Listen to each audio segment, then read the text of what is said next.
Diamond Day.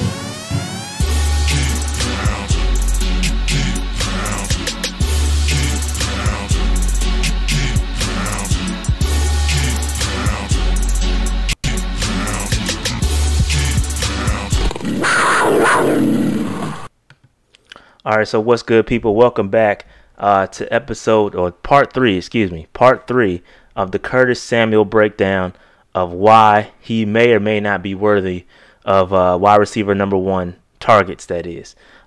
In the previous video, in part one, you saw me break down the numbers. In part two, you saw some routes. You saw some positive things with his routes.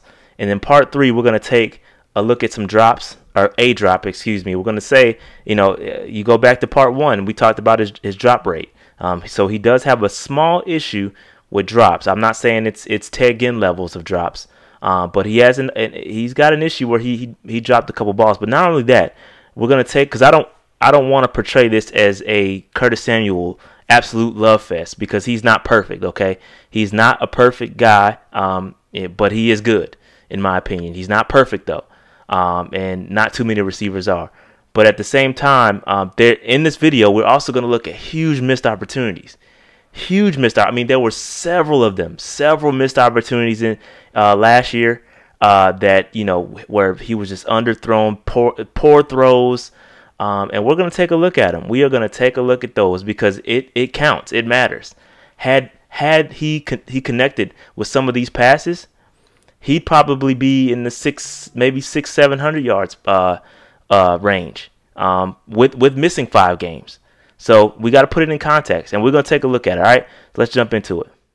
Now, one of the biggest things with Curtis Samuel, why his stats were particularly low, is for several reasons, and one of them is just missed opportunities. In the words of the great Ron Rivera, there were several missed opportunities, and I'm going to bring up a couple egregious ones, okay? Just really bad quarterback play.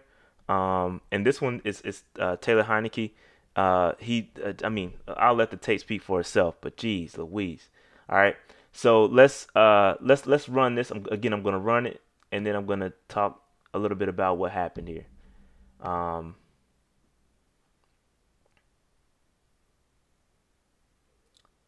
So yeah, he's just a straight fly route.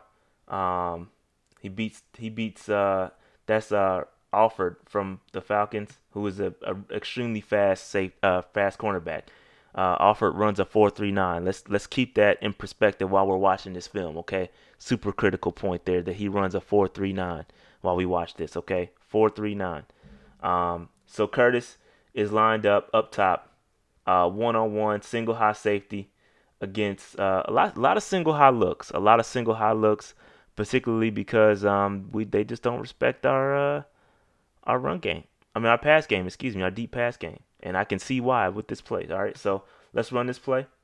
All right, so as you can see, Curtis gets a nice release. He's got Alford backpedaling already. He's bailing. Alford is bailing, and then right at this moment right here, once he's even, the saying is once he's even, he's leaving, okay? Once he's even, he's leaving. All right, so he's out of here. And then he separates. He gets about, at that point, he gets about a yard or two separation. But just look where this ball is thrown. The safety, there's no way the safety is going to get over there in time. But look where the ball is thrown. The safety comes late. He has to pick one. You got 2 flies across. You got another fly across the field down here. As you can see down here, there's another fly going. I'm not sure who's running that route, but at this point, he's got a yard or two, and I don't know if he expected him to break his route off and come back. But this man is burnt. Alford is burnt. 4.39 versus 4.31, and he's gone. It's just a bad throw. He underthrew him severely. Again, he may have expected him to break his route off and come back. This is a terrible throw because you can see the ball landed right there. It's just a bad throw. It's just a missed opportunity, one of many. I've watched pretty much all of his tape of Curtis Samuel's incompletions and completions, and I have several examples. Again, I'm not going to do them all, but I have several examples where Curtis Samuel was just missed egregiously or for multiple reasons, whether it be offensive line or just a bad throw. Where Curtis Samuel does his job to get open, he's just not hit. So this is one example, and we'll get into another one delivered from Cam Newton. All right. All right. So in this one, this was kind of a hybrid between a missed opportunity by a bad throw and just a pretty bad drop at the same time. I think it's more of a missed opportunity than it is on Samuel, but again, he has had drop issues, and I chronicled that in part one where we talked about his drop rate. But I think Cam probably should have put this in a better position for Curtis Samuel to execute. But at the same time, he should have caught this ball. So this kind of goes on both Cam and Curtis. But I just want to I'm gonna let this run, and then we'll break it down. But this is Curtis Samuel's up top. He's got about a 6-7 yard cushion, and he pretty much runs past this dude. And it's terrible technique by the corner. He didn't even get any hands on him. You got to get hands on Curtis. But as you can see, there was about a 2 yard separation between the two, and they lucked up. This was kind of a critical play too. I think it was towards the end of the game. But let's run this back and kind of jump into it, because the cornerback, I think Curtis gave a slight fake inside, and then he just took off. But let's check it out. Yeah, so he started running inside, go back right, critical point right here, where he gave a slight fake inside. You can kind of see it right here.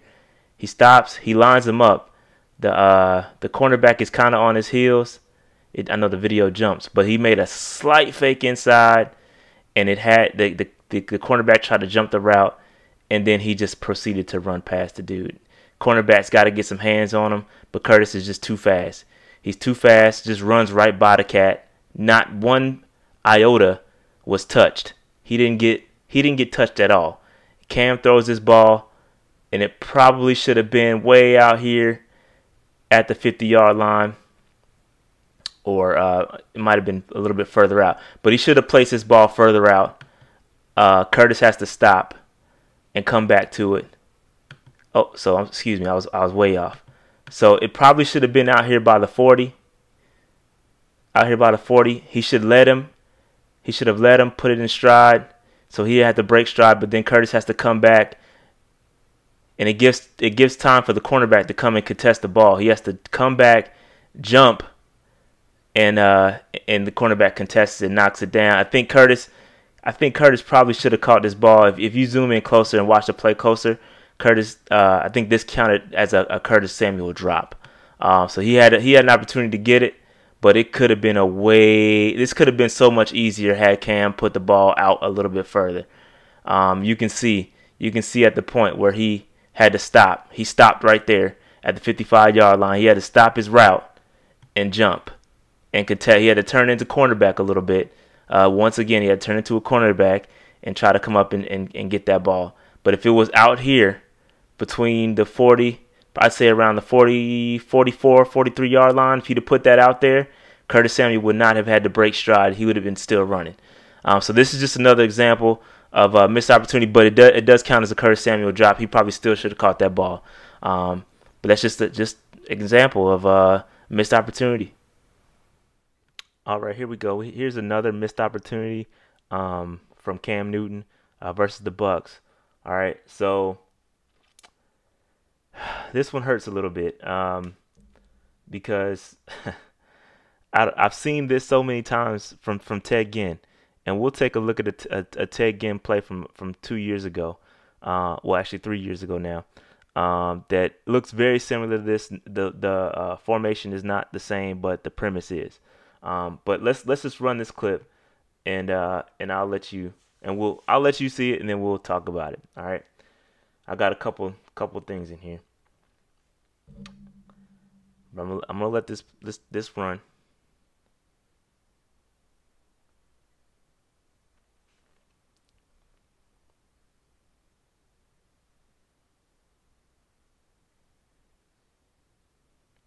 All right. So let's look at this play. Let's look at this play a little bit deeper. First off,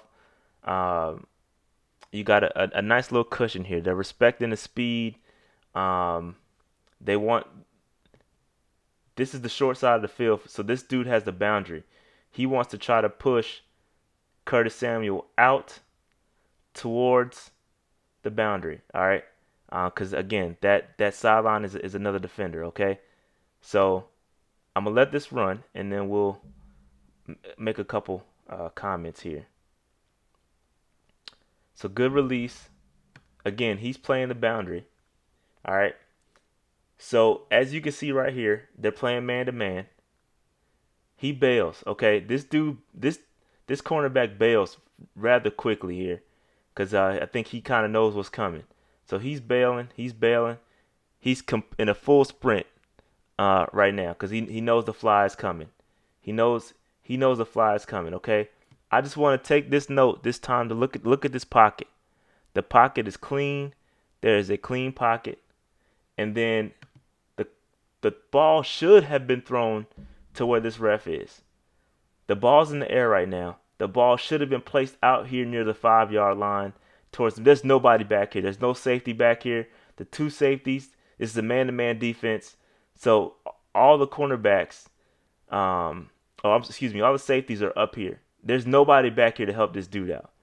Okay, there's nobody there. Okay, so if we let this run, the ball is so underthrown that at this moment, Curtis Samuel turns into a cornerback. He is trying to essentially just get the ball down at this point because it's severely underthrown. Okay, the ball is severely underthrown, and Curtis Samuel has to come back to the ball. All right, so he has to come back to the ball. And he proceeds to bat it down. It's just a bad throw. That's just a bad throw. And you can see Curtis Samuel's frustration as he's like, what the hell's going on? Right here, he's like, what, dude? What's going on, bro? Put it out there, man. Put it out there. But there was nobody there. So if you go back, diagnose the rest of this play to kind of see what's going on. I think there was a breakdown of communication from this safety right here, because he's not guarding anybody. He's supposed to be back deep, I believe. I'm not sure exactly what they're trying to accomplish here, but this safety's supposed to be back deep. He got caught slipping, and we didn't take advantage of it because of a terribly thrown ball. Again, this is just another missed opportunity where if the ball was thrown properly, you can add another 50 yards, 40, 50 yards to Curtis Samuel's totals for this year, or for this past year. All right, so just missed opportunities, man. All right, on this one, this is a throwback. This is not Curtis Samuel. This is Ted Ginn. But I just want to show y'all what happens when Cam is effortlessly throwing deep balls. Okay, pause. He's throwing the ball with little to no effort, very deep downfield in very tight windows. This is the MVP version of Cam that we all miss, and I'm sure Curtis Samuel misses a lot. Okay, but this is such a beautiful play, and this is where Curtis Samuel needs to be utilized in the deep game. Okay, I mean, this is just speed. This is just speed. Curtis ran a faster 40 than Ted Ginn. Now I don't know if they lined up and ran in a race. I don't know who would win, but Curtis outran Ted Ginn in the 40. Just keep that in mind, and then watch this play. And then it makes me upset because I know Cam just needs to get healthy because he's capable. Cam can throw these balls. He's done it a million times. It's just you can see the vast difference in arm strength when he's not healthy. He just can't throw the ball like he used to. But look how effortless he throws this pass. All right, so Ted Ginn's lined up right here in the slot. No, excuse me, I gave y'all no, that was the right guy. All right, slings it little to no window there. Go back. Let's go back. Look at how Curtis gets more separation than this right here. Curtis gets more separation. This is a very tight window. And Ted Ginn just outruns the guy. Okay, he just outruns the guy. It's a straight fly route, and he just outruns him. That's just pure speed. But I want y'all to watch Cam Newton. Watch how easily he throws his ball. Watch how easy he throws his ball. Look it. He just flings it. Look how easy he throws that ball. Dude, he just threw that ball 50 yards almost, very easily. And when you roll back to the previous play where he threw the ball deep to Curtis, it's just like, man, like if you could just put the ball in the right place, Curtis would be so much better utilized, and he would be a much different receiver. And Curtis's ceiling, his floor should be Ted Ginn. When Ted Ginn put up the 700 yards in 2016, 2015, that should be Curtis's floor. He should be able to do that easily, and it's just not happening right now due to Cam's injury and whatnot in his shoulder. So we need a healthy Cam. We need a good O-line, which I think we have. Hopefully we'll have this year. Then I think Curtis Samuel will be worthy of wide receiver 1 targets, that is. Targets. All right. Thank you for watching. Appreciate it. Like, subscribe. I'm out. Now, to wrap this up, we've got to answer the question. We've got to answer the question once and for all. Is Curtis Samuel worthy of wide receiver 1 targets? And to me, the answer is obvious. The answer is obvious. I believe it's a resounding yes. Obviously, I think he is capable. I think he's capable of wide receiver 1 targets. Obviously, I went through the reasons why. He has a lot of talent. But a lot of the things that impact his ability to get there are kind of out of his control. I mean, for instance, you got to look at Cam Newton's health or whoever the quarterback is. They've got to be able to push the ball downfield. We've got to send Curtis Samuel deep more, and the quarterback needs to be able to meet him with that home run pass. I think that's really going to open it up, and it's just going to help the other routes in his route tree. Because if you got to respect his deep ball, pause. If you got to respect the deep ball, then people can get rattled, and you've seen it. You've seen it on the film. Guys start bailing, and it's over. He'll hit you with that curl route. Also, I think Greg Little has a lot to do with it. Can we keep? I do think our O-line has taken a huge step on paper, a huge step forward on paper. But at the same time, we've got to see it in action. The old offensive line has to be able to protect. But I think the ultimate thing, it boils down to Cam Newton's arm. Can Cam Newton get back to that video where we saw with Ted Ginn? Can he get back to that? If he can get back to that, I think Curtis Samuel's numbers will increase dramatically, and he'll get more targets.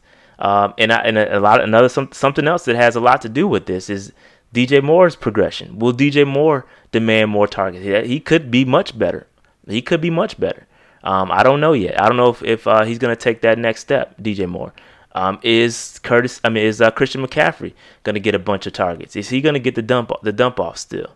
A lot of questions need to be answered, and a lot of it depends on Cam Newton's health. But if Cam Newton is healthy, I think you'll see a huge boost from Curtis Samuel. I think you'll see his targets will double. I believe. I think he can get just about double targets if he can stay healthy, and that's another big thing: health. Can he stay healthy? Can he play all 16 games in a season? That's another huge factor. He's got to stay healthy. If all those are met, I think it's a perfect storm for Curtis Samuel getting wide receiver 1 targets. That's just my opinion. I've looked at a lot of film, dissected a lot of film, and I think he's capable. All right? I think he's capable. That being said, I appreciate you guys. I hope you guys enjoyed this 3-part series. I like to do this was fun. I really enjoyed it. Please give it a thumbs up, like, subscribe, all that good stuff. Again, Panther Nation Podcast goes live Monday nights, every Monday night at 9 p.m. Sometimes we go a little bit earlier, but one of us, Dave or I, will be live every Monday, even in the off season, 9 p.m. All right, peace out. Thanks for watching.